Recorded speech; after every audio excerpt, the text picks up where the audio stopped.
Welcome to Joy News today. I am Amiesi Nyamiche Thompson. In our headline, OSP declares presidential staffer and former secretary to the Interministerial Committee on Illegal Mining, Charles Bissue, wanted.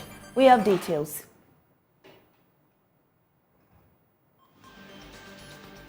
Over 2,000 persons displaced, schools closed and homes flooded, following heavy flooding in Keta in the Volta region. More as NADMO is yet to reach out to affected persons needing relief.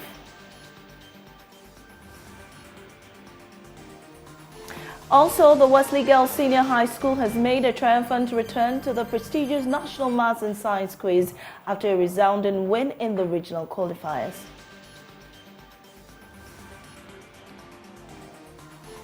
We have details including business, sports, news and showbiz, all coming up in 1 hour.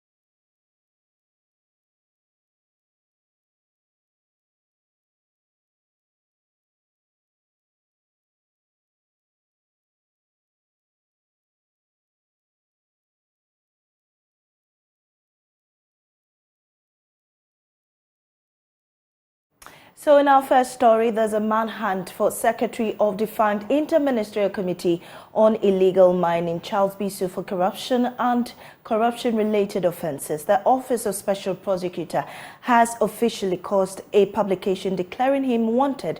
Lawyers for Mr. Bissue had earlier questioned the approach being used by the OSP, pointing out that the office was acting in military style. Lead counsel Nana Ejewa had told Joy News Mr. Bissue will not turn himself in. Speaking on Top Story on Joy FM, lawyer for Mr. Bissue, Nana Ejewa said the arrest warrant was improperly secured. He explained that if the court was privy to all the information, including complaints of human rights abuse of Mr. Bissue by the special prosecutor, the court order for his client's arrest would not have been given. Mr. Ewa said that it is seemingly suspicious that the special prosecutor is in a hurry when there are about 3 pending suits against him. As far as he is concerned, the wanted notice from the OSP is in contempt of court.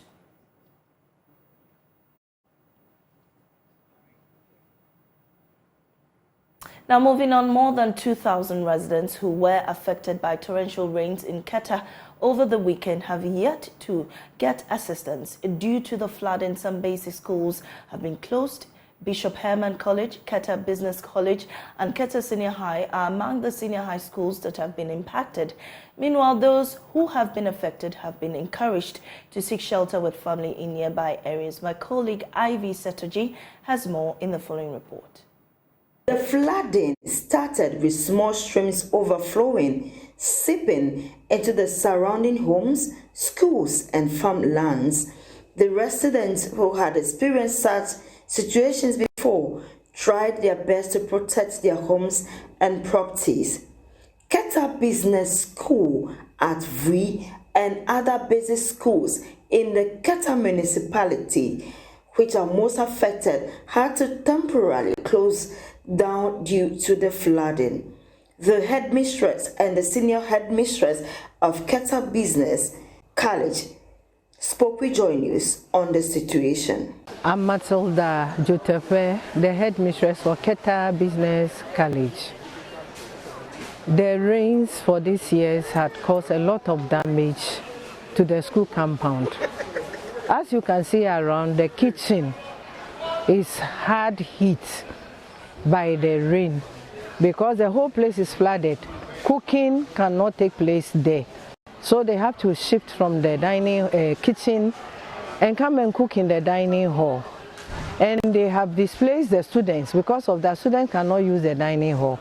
And it is having a negative effect on teaching and learning in the school.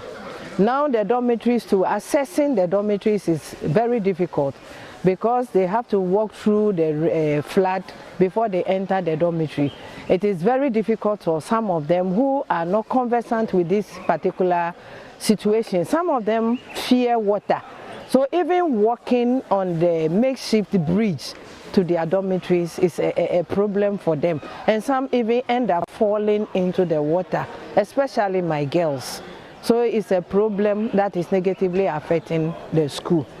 The whole problem boils down to the fact that we don't have any proper drainage system in the school. And I would say Keta in general for that matter. If you look around the school, we don't have any gutter. So when it rains, the rain doesn't have anywhere to pass and leave the campus. So they accumulate at places where we have depression. That is why we have this problem happening to us this year. So what I want to tell the government, the general public and all stakeholders in education is that they have to come to our aid. If we can get some laterites to fill the depressed areas, I think when it rains next time the water will not collect over there. Then they should also help us get proper drainage systems constructed in the school so that when it rains the water can pass through those drainage systems and then leave the compound. When we do that, I think the problem will be solved a bit. Listen, Isinam Ahachi, the senior house mistress of Keta Business College. And we have been having perennial rains every year when the rains are heavy. But this time it is out of order. That is why the school is flooded. And this is where we are standing in front of the girls' dormitory, the old girls' dormitory. And having access to the dorm is a problem now. Our septic tank is even full and the discharge has entered this water and we are even afraid of cholera outbreak. And because this place was in depression when the building was being built, that is why the rains are like this. So we pray in future if the government comes to our aid and the place is refilled and it is level to the building, this will stop.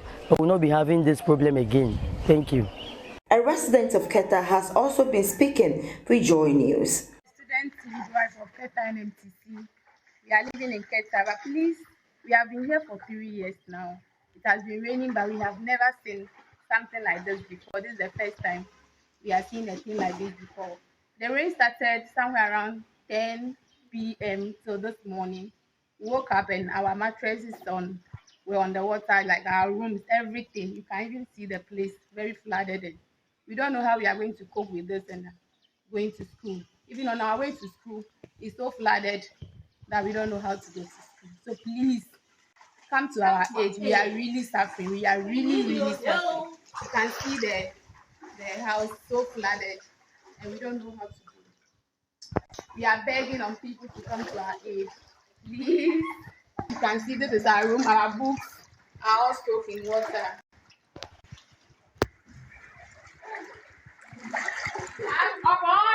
Meanwhile, the Volta Regional Director of NADMO, Ivy Mawufamo Amawuga, toured some of the affected areas in the 3 districts, namely Angloga districts, Keta Municipality, and Ketu South, and has been speaking with the media. The figures that we have gotten now on ground, my operations team are already compiling the reports. We are going to send some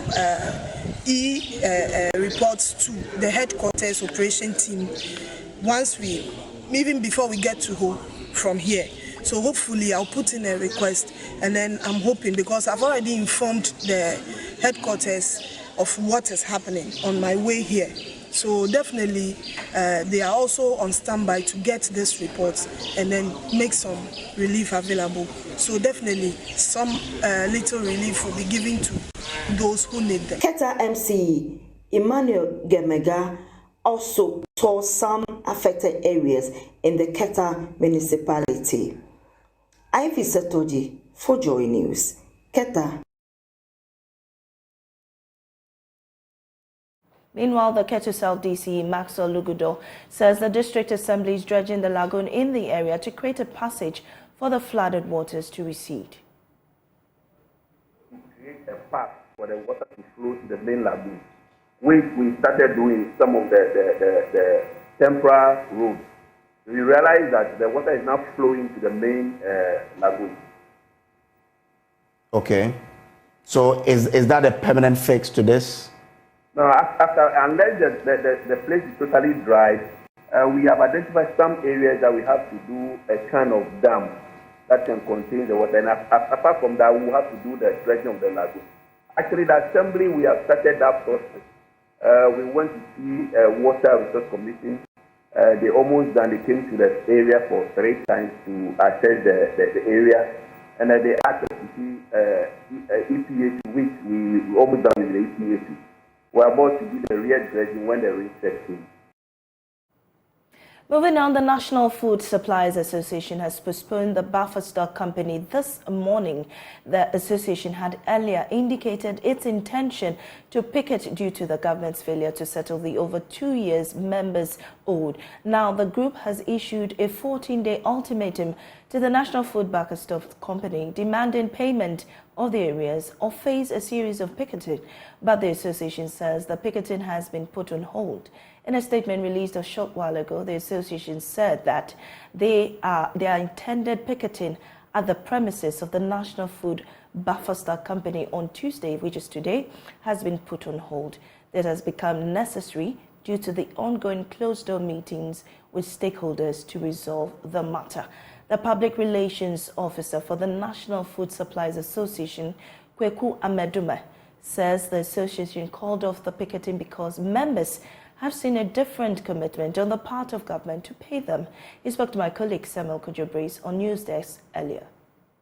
We had a call from authorities yesterday from Buffer Stock, from the Ministry of Education, and that of the Office of the President. And so we were shown some steps being taken by these institutions to ensure that our money is paid. We couldn't finish up the meeting, and currently we are still at the meeting, but we have reached some understanding as to the way forward, and some assurances have been given. And this time round, it's more than assurances. We've seen some document authorizing Controller and Accountant General to effect the full payment to our members. And so we decided to put a hold on the press, on the picketing we intended to organize this morning. We've been given up to next week Friday for the full payment to be made. The previous assurances were just words of promises. They were just what should I say, citations, I call them, because it was the same story being coined or being termed differently and presented to us. But this time around, we have seen some actualization of those promises. We've seen documents, we've seen letters instructing or letters directing the Controller and Accountant General to give us the money. And so we have to confer with the Controller and Accountant General, and we think that this is more than just a mere promise. We just hope that it ends the way we all expect it, as per the promises given. We are not totally backing down, because we made them aware that this is not payment. But what we are seeing, what we're being told now, it's better coming than what we had before. And so we decided to put a hold on the press conference. In the face of growing concerns over the fast deteriorating state of Ghana's natural environment, the media has been urged to play a pivotal role in reversing the trend. The call was made by environmentalists and scientists at the launch of the Maiden Biannual Forum on Natural Resources, Environment, Climate Change and Science. Beam next in Accra. My colleague Carlos Coloni reports from the forum. In the face of growing concerns about the deterioration of Ghana's natural environment, the media platform on environment and climate change, MPEG, and Afro-Sino Center for International Relations, ASCIR, have held the maiden biannual forum on natural resources, environment, climate change, and science (BIMNEX). Speaking at the forum, Director of the Institute for Environment and Sanitation Studies at the University of Ghana, Professor Christopher Gordon, revealed that recent research have shown that Ghana's cocoa sector could collapse by year 2080 if the rate of environmental degradation continues. There's a statistic which has been quoted. This is coming back from 2000, from the NCAP study. This is the Netherlands Climate Adaptation Program. The projection is that by 2080, we cannot grow cocoa in Ghana except as an ornamental crop, because the conditions will have changed so much. To help reverse the dangerous effect of environmental ruin, Executive Director of the MPEC said the biannual forum is to help enhance national conversation on climate issues. We want to enhance our contribution to the debate, to the conversation on how to streamline things when it comes to sound natural resources management, environmental protection, climate change adaptation and mitigation, and the role of science, because science must come in with the innovation and with technology to back whatever development we want to see in our nation. And so we want to start that, and that is what we have started here today. Speaking to Joy News, some environmental journalists highlighted threats, lack of interest in the field, as well as difficulty accessing information from public officials as major hurdles. Journalists have shied away from reporting on the environment because it's not a sexy subject. It's so hard. So that's why I started with interest. If you have an interest, you want to seek answers and you want to go to the experts to break it down. And when you are looking for information, or you find out something, you want the public official to make a pronouncement on it, it becomes very difficult.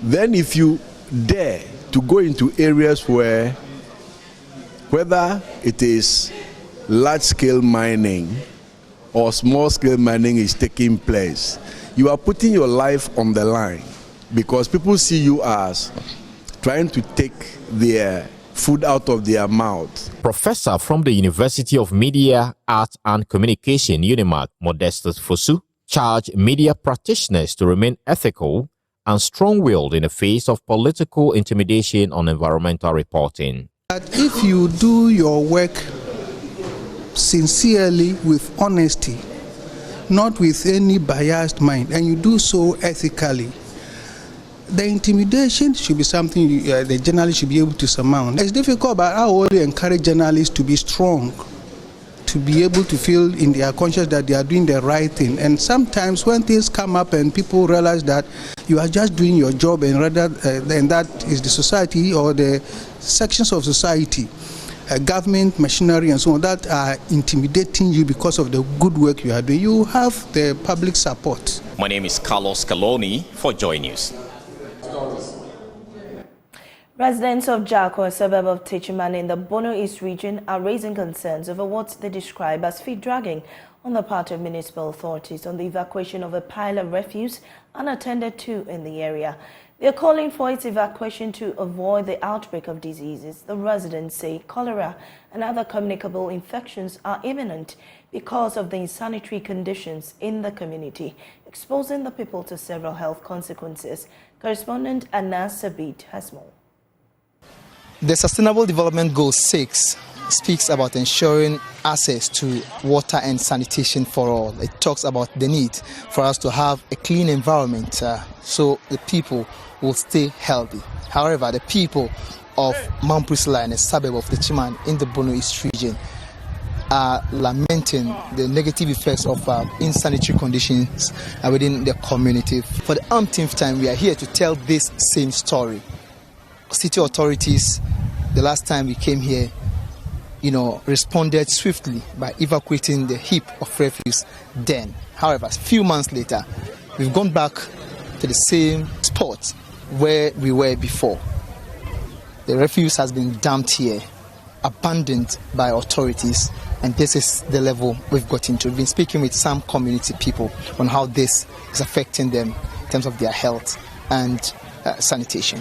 Our bola the bread, the bola in Tient, Mintina, one ten years. This refuse site is affecting us in diverse ways. The stench alone is worrying, so we'll be grateful if they come to our aid. How do you believe? For who the bola mimi. Yes, I say, Ghana and Penny for Omehana Munya and one bola and Fida because we has a hasia. We would counter we have a center here, and there are school children all over, and when it's about to rain, the wind blows polythene bags into our homes, and the road also gets flooded, making it difficult for people to get access to their homes. These residents who are currently overwhelmed by the current situation say they do not know where to channel their grievances to after being neglected by city authorities. I say, Oka Asembia, what's a munko bia? Because I say, wouldn't penny be a wine or Okobona money. Won't you be a money? And some Mosumabe Hunu, Timo, Eda Mosuntina Moso, I had a Ghana for you know who don't know where to channel our grievances. Happy you are here because without you, we won't be able to reach the authorities. Because we are also humans, and the situation is worrying. Because you any be. So now we have crew ya not bowl away with a half month for her. I think say fine. There are clusters of schools around this refuse site, and the closest of these schools is Aswad Islamic Academy. Pupils of the school have been sharing with us how the abandoned refuse dump is affecting their academic activities. Basma Yusuf is a class 5 pupil of the school. It affects us every day because when the sun scorches on it and it will be blowing us and the smell is unpleasant, so we can't, every day we suffer like that, so we need you to come and help us. Even though the World Health Organization has declared that the COVID-19 pandemic isn't a global health emergency anymore, pupils of this school, Aswad Islamic Academy, are being forced to still remain in their nose masks, not for COVID-19, but due to the stench that emanates from the refuse site that has been abandoned and positioned just behind the school. There are times school has to close because of the nature of the smell or odor that disrupts their studies almost on a daily basis. The refuse down, it affects us a lot in our education. Quite sometimes when we are studying in class, we are learning, busy learning. The smell, the refuse down releases a bad smell which causes us to end the class. I will be back with this break.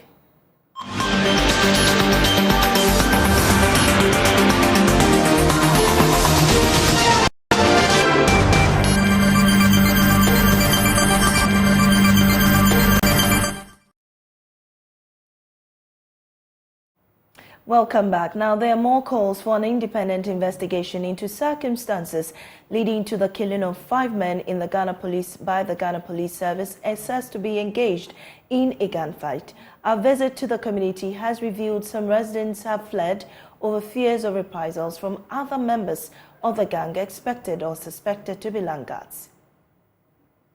A visit to the Akwasa Hill near Tuba in the Gesaut municipality of the Greater Accra region, where 5 persons suspected to be laggards were shot by the police on Saturday, showed what looked like a ghosted town. According to the residents, they are currently living in fear due to the violent incident. As a result, they refused to speak on camera. But we caught up with the owner of the farmland where the incident reportedly happened. In his account, he noted that he was absent at the time of the incident, but could have been dead if he were available.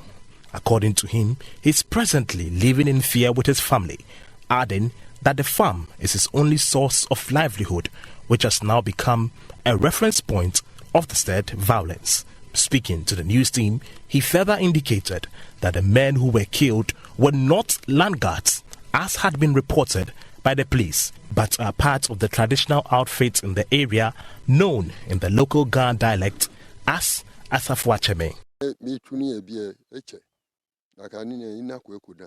Very scared.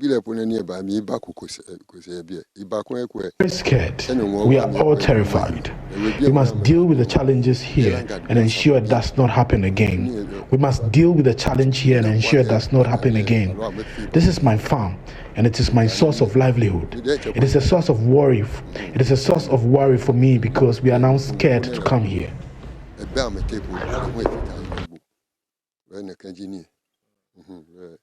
And the trunk of bed. Median ye be a potty down in near Baquin. And well, I live in it. I quit my vehicle, Jay. Say bet. But the name on my vehicle pen.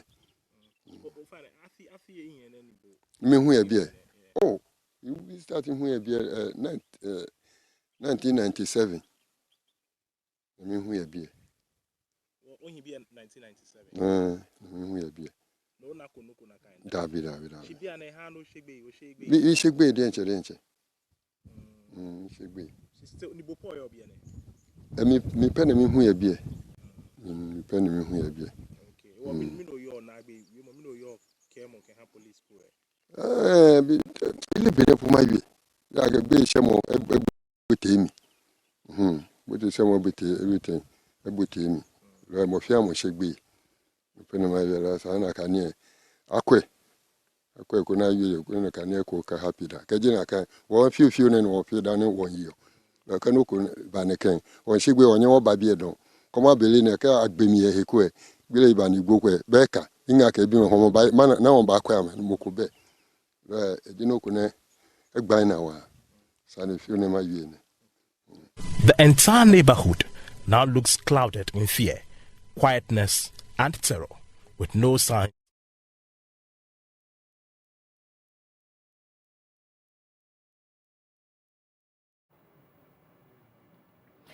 Now, following the flooding, youth of the local government ministries urging MMDAs to apply their internally generated funds to ensure some works are done in the municipality without relying on funds allocated to them by the government. According to the Minister for Local Government Decentralization and Rural Development, Dan Botche, many of the projects in the various assemblies could be executed without the help of government.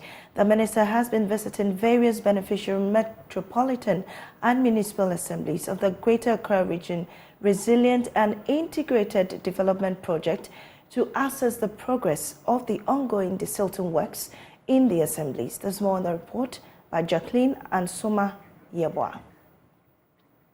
Now we'll be bringing you that story later on. Now, youth of Dorimo at this morning are telling District Chief Executive Oshai Osudoku Fred Ofei to desist from attempts to fill what they have described as a manhole on their roads with laterite and quarry dust. The youth were last year stopped for maintaining the road with similar construction materials. At a media briefing this morning ahead of their demonstration on 20th June, the youth instead are calling for proper construction of the road to fit the status of an area with quarries, farms and other things. According to them, the area has not seen tarred roads in more than 2 decades. The situation is said to have led to loss of lives, inability to access emergency services. Let us go over the phone and speak to our correspondent Kwame Yanka for more. Kwame, can you hear me? If you can, what's the latest on this development? Okay, so honestly, at this point, the youth have dispersed with the... Hello, Kwame. Hello. I can hear you. Go on. Okay, so Manisi, like I said, the youth have dispersed, having earlier marched up along the main stretch connecting the Tema Akosumbo road because they had earlier picked up information that the DCE leading the assembly, that the South District Assembly, was bringing in these laterite and other materials to fill the said manholes, but for them, this didn't make sense because now they have to be experiencing the rainy season, and in no time, such materials will deteriorate, and then they'll back to what they've been experiencing over the years. Now, Texas government has built them for more than 2 decades. They have been pushing, agitating, writing letters, having meetings with authorities, and all that. None has yielded to what they would want. So for them, they didn't accept anything short of any road that is of assault or bitumen status. So that's what they've been fishing for this morning. And since then, have they had any response from the DCE or any government official on the current situation on there? Come again? Have we had any response from any government officials, or of course the DCE, on what they're doing about the situation? Okay, so I'm also picking up information that some authorities, that the traditional leaders and some stakeholders from the community are supposed to meet the assembly at Dodowa. So that's just to discuss what happened this morning, as well as what happened based on the case of you in relation to this rule, which is impacting on their lives negative. So the assembly, in a way, is trying to mitigate the impact of what the youth were to be doing this morning. But then for the youth, anything sort of, this road being then and then subsequently constructed, they didn't accept anything sort of this. Thank you very much, Kwame Anka. He's our correspondent in Tema.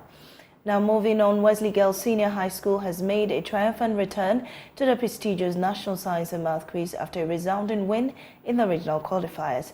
As they prepare for the national stage, Wesley Girls are poised, make a strong impact and vie for the ultimate title. Michael Ashali has more in the report.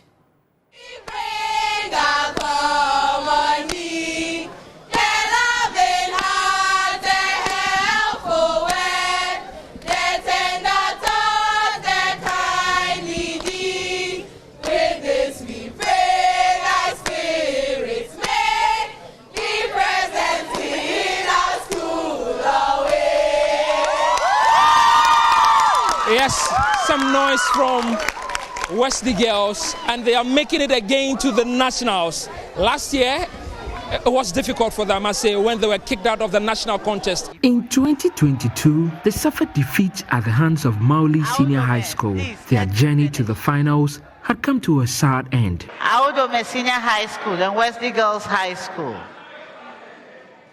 Unfortunately, we have to part ways here. The girls are back with a bigger bang than ever before. Other members are used to form long fibers. Yes, Wesley Girls. Monosaccharides. Monosaccharides. That is correct.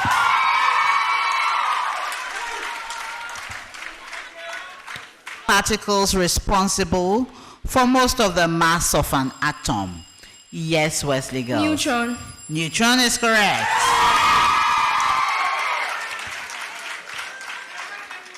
Wesley Girls. If the expression x plus 5 is multiplying the expression x minus 2 is greater than 0, then x is greater than 5 or x is less than negative 2. False. That is correct. After the second round, victory was theirs. At the battle of wits and knowledge, Wesley Girls stand tall. Wesley Girls High School, congratulations.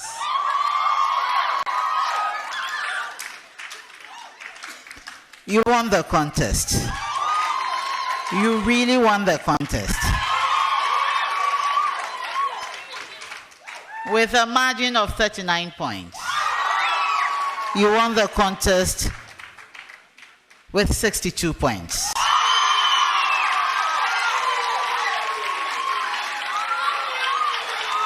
And so far,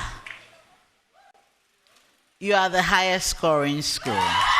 Luck has, however, eluded them for years as they have failed to reach the finals. The aim this year is to go all the way to the finals and win the ultimate prize. We just knew we had to win that contest, and by God's grace, we won. I see, but last year, it was a bit disappointing. Mauli kicked you out of it. This year, what is the aim? How far are you willing to go? As far as God takes us. It's been difficult, like training for the contest. Preparations weren't easy. Hasn't been easy at all. From the day we were kicked out by Maoli, we've been preparing towards this, and we must say that God crowned our efforts with success. And we are grateful, and we expect nothing but the best going forward into the competition. Well, they expect nothing but the best, and definitely the aim is to go all the way to the finals and maybe win it for the very first time as well. We'll definitely be following the journey of Wesley girls whilst they climb up the nationals. We'll definitely bring you all of those details. For Joy News, Michael Ashale.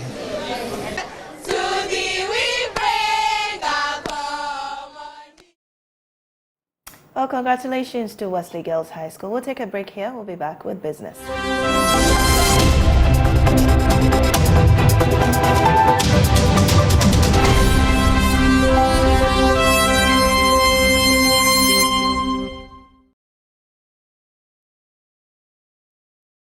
Hello, good afternoon. Warm welcome to the business segment on Joy News today with me, Pius Kojobaka.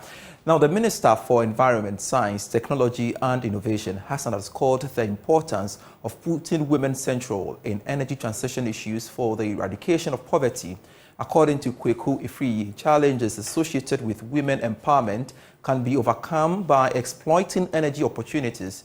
He shared the views at the 23rd Gender Summit organized by Ames Ghana and Portia Limited UK. Nana Yaojima has more in the following reports.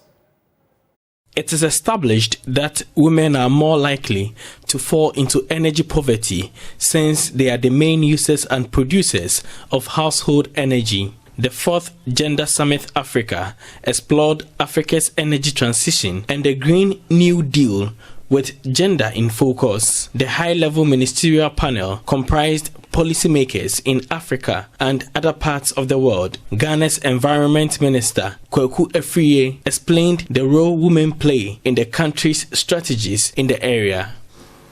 But the most opportune time is for we to integrate these energy transition issues, to use it as a pivot to address women issues. Because if you take poverty, for example, a lot of it can even be, especially in Africa, can be traced to energy issues. A lot of, you use the term man hours, I say women hours, as spent in gathering energy, so to speak, for domestic use. About 30.5 million hours is expected to be saved with the introduction of cleaner fuel in Ghana. By the National Energy Transition Framework, Ghana is aiming at decarbonizing the energy sector by 2070. With an investment of $562 billion, new measures will be introduced in the country's energy mix, including increased renewable energy penetration and conversion of thermal plants to natural gas. Deputy Minister of Energy, Herbert Krapper, speaks about efforts to achieve targets of the framework. That we distribute these canisters, the cylinders, for free, and then they are able to purchase the LPG for cooking. We're also distributing clean cook stoves. We have a policy to distribute 500,000 of them. I checked last week with Mrs. Dodu, the coordinator at the ministry in charge of that, and she tells me that they are hitting the last phase of it. The European Union representation at the summit assured the EU's willingness to aid Africa to achieve its targets in the area. Peter Smith van Gelder is deputy head of mission. Africa needs to be done a lot as well, and indeed it's a priority here for us. We have what we call the global gateway, and it is a way to see how we can help Africans to do the energy transition, because let's face it, we cannot continue consuming the way we do, we cannot continue producing the way we do.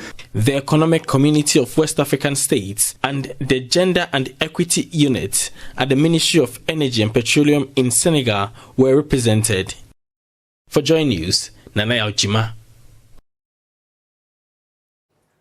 Now, the Ministry of Lands and Natural Resources has tabled a green mineral policy to Cabinet to ensure a sustainable and eco-friendly mining.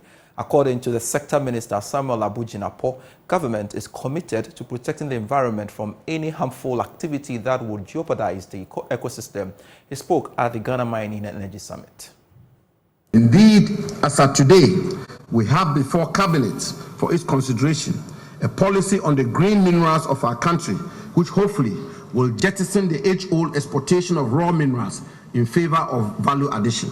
We also recognize the importance of technology and innovation in the mining industry. We will therefore continue to create an environment that encourages research and development, promotes the use of modern mining techniques, and embraces renewable energy solutions. By harnessing the power of innovation, we can maximize efficiency, reduce waste, and create a knowledge-driven mining and energy sectors that will ensure the realization of the vision of the President of the Republic, His Excellency Nana Addo Dankwa Akufo-Addo. And that's all for business for now. I am Pius Kojo Baka. Darrell Kwa will be here with the marketplace at 1 p.m. Sports is next.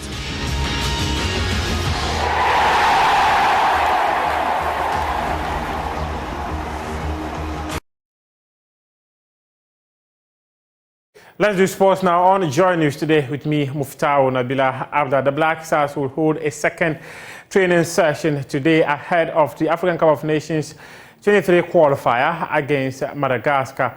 The game is happening on Sunday. The first opening training session that took place at the Accra Sports Stadium on Monday, and Gideon Mensah sat out of the training session while Hafiz Konkone, the only home-based player who has been invited to join the senior national team for the qualifier, had a separate training session with the physical trainer of the Black Stars. My colleague Lawrence Beidou was there, and he's come through with this report. The team arrived at the Accra Sports Stadium 15 minutes after 4 in their new team bus, with supporters already present to watch them train. Kamaldeen Sulemana, Ernest Nyama, and Ransford Yeboah Konisdorfer, who were all named in the Black Meteors team for the Under-23 AFCON, joined the team's opening training session. Despite 23 players arriving at the Accra Sports Stadium, only 22 completed Monday's session, with Bechem United's Hafiz Konkone undergoing a separate session with the team's physio. After a long season, there was a need to take things slowly in the opening training session, as the intensity was minimal, while there was also little ball work at the end of the day. As you can see behind me, the Black Stars of Ghana have completed their first training session ahead of the 2023 Africa Cup of Nations qualifier against Madagascar. The team opened camp on Monday, June 12, with 24 players reporting on the first day, Thomas Partey being the only player absent. However, at Accra Sports Stadium, Gideon Mensah was unable to train with the team, with Hafiz Konkone also having to sit out after playing on the final day of the Bet Power Ghana Premier League on Sunday. George Watson led the training session at the Accra Sports Stadium, with Chris Hutton watching on. The Black Stars are set to return to training on Tuesday as preparations continue for the game. Reporting for Joy Sports, Lawrence Beidou from the Accra Sports Stadium. Let's do swimming now, and the Ghana Swimming Federation, and they have organized a swimming championship to select the next swimmers that will represent Ghana in the next edition of the Africa Games to be staged in the country. My colleague Elon Benard Dafiamapo was there, and he's come through with this report. 157 swimmers across the country gathered at the University of Ghana Swimming Court on Saturday, June 10 for the event. The event is organized once or twice every year to help select the best swimmers in the country for upcoming tournaments. According to President of the Ghana Swimming Association, Mrs. Delphina Kwe, this year's event is to help spot the best swimmers in the country for the Africa Games next year. This competition primarily is to select our swimmers for the African Games next year. We are having this to select them because we need to get our swimmers ready and train them further to get them ready for next year's competition. The benefits of this is that, you see, all the swimmers in the country come on board, and then through that we are able to select the best out of them for future competitions, national competitions. Chairman of the local organizing committee, Dr. Kwekwe Fosu, says the LOC is working with federation heads to prepare athletes ahead of the tournament next year. It's really beneficial in the sense that we're going to get some of the swimmers selected for the African Games. And so at this particular point, the The LOC is working with federation heads and they're organizing some of competitions like this. And today, for instance, the federation president and the executives of the Swimming Federation, Ghana Swimming Federation, they've given us every assurance that out of this competition, they will be able to get their team list and advise the LOC on that. Swimming coach and father of Ghanaian Olympic swimmer Abiu Jackson, believes Ghanaian coaches have to think outside the box to help their swimmers get to the next level. There are many things that we could do, but I think that what is important now is that we coaches start to think outside the box and help them to move to the next level. Anytime swimmers are going to move to the next level, it will come out of the creativity and ingenuity of the coaches. So we would have to look deep and see how we move them to the next level. In terms of facilities, yes, we come from a country that is not endowed with sports facilities. We choose not to look at what we do not have, but to maximize the little that we have. And I think that one of the things that we can maximize is the coach's own productivity and the way we bond with the swimmers to make the swimmers feel that this is the best thing that happened to them and to give off their best during training and then of course in competitions. Francis Mana Ashley, who won gold in the 100-meter breaststroke in the President's Cup, which was held on April 23, said the event will help swimmers improve on their time and swimming skills. This competition is helping us drop our times and improve on our swimming skills. So I'll say that it's good for us. The 13th Africa Games is expected to be held in Ghana between March 8 and 23 in 2024.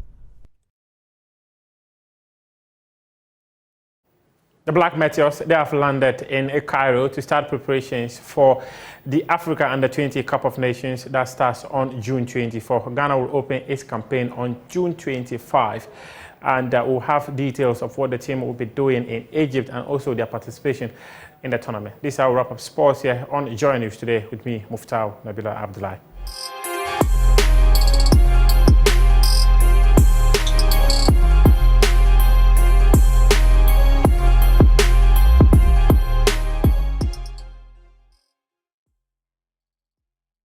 Good afternoon, welcome to Showbiz here on Joy News. Now, Doom TV, your home of telenovelas, has launched the first ever Ghanaian telenovela, Strange World, which is set to officially premiere on the channel this Friday. According to the creators of this production, it's a must-see with lots of lessons to be learned.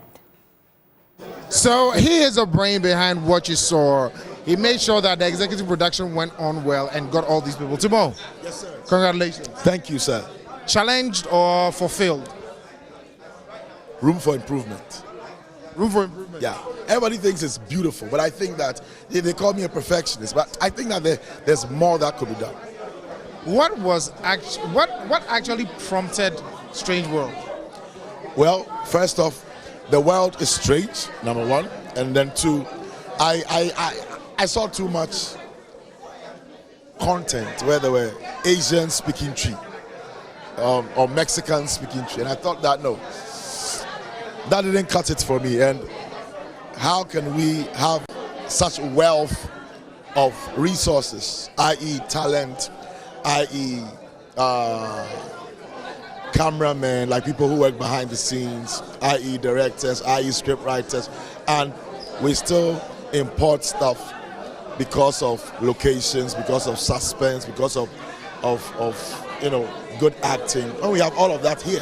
For the first time directing, I don't know if it's for the first time, I stand to be corrected, but this is the first time for the many years I've known you that this project is from Pascal Amanfo and it is in Chi.